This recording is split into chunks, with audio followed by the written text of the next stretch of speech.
As you all know by now, Gilbo, this guy, yeah, criminal Gilbo, wants to electrify our roads by 2030. He wants everybody into electric vehicles by 2030, and the government are absolutely throwing money at battery plants.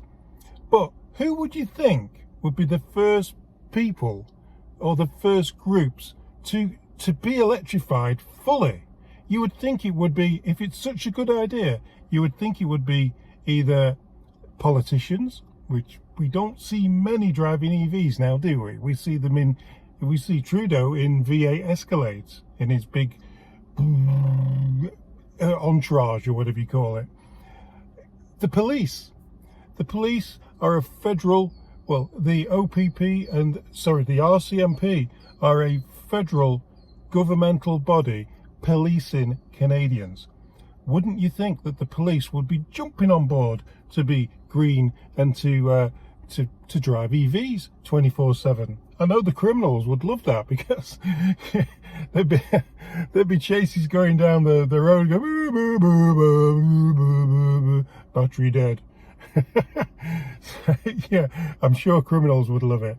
Anyway, RCMP warns they can't meet the government's goal for all electric fleet by 2030. Yeah, that's right. Saw this on True North. They got this article on their webpage. If you want to have a look at some, I've taken the juicier bits out of the article, but the whole article there is on. Oh, talk about weather change. Despite the federal government's plan to replace the entire RCMP fleet with zero emissions vehicles by 2035, the National Police Force warns that it won't be possible to green the fleet with the currently available technology. The technology that we've invested billions into in Windsor, in all them plants that I keep gassing on about. Yeah, I keep saying about that, because that's a lot of money that even the police don't trust. We have a plan to meet this moment, a plan to secure the future for our families, to breathe life into our main streets, and to position Canada as the most reliable supplier in a net zero world. Since 2015, we've been deliberately and in a focused way building a clean tech ecosystem. 2 ZEV, which is zero emission vehicles, have been tested by the RCMP since January this year. One in British Columbia's West Shore Detachment and one in Ontario's Rideau Hall Response Unit. So that's a small area around Rideau Hall. Anyway, despite their reported popularity, the RCMP is concerned about the vehicles dying on a call to service. Yeah, dying, like as in boo boo boo boo boo boo.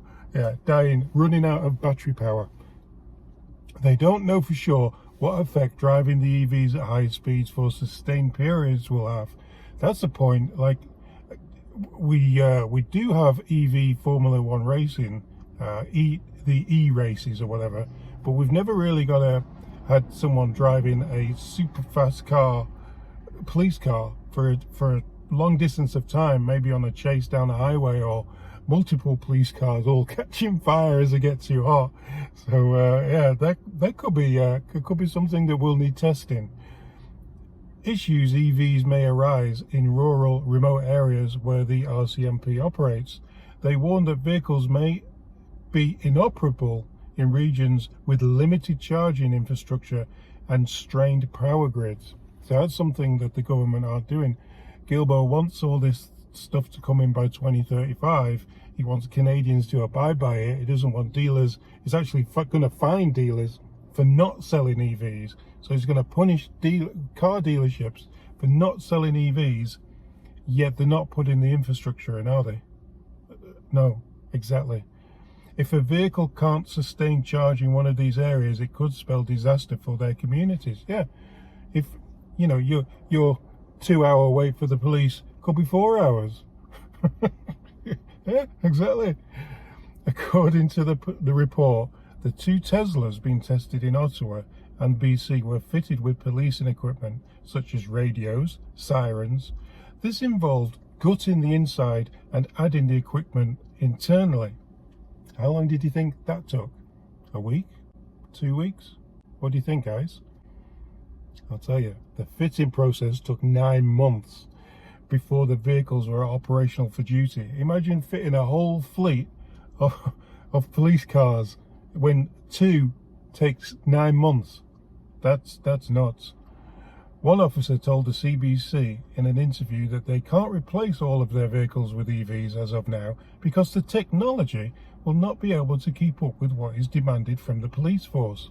Exactly. The technology is not there for the police force, but for some reason it's there for citizens and for Gilbo's minions who have to pander to what he says that we all have to do.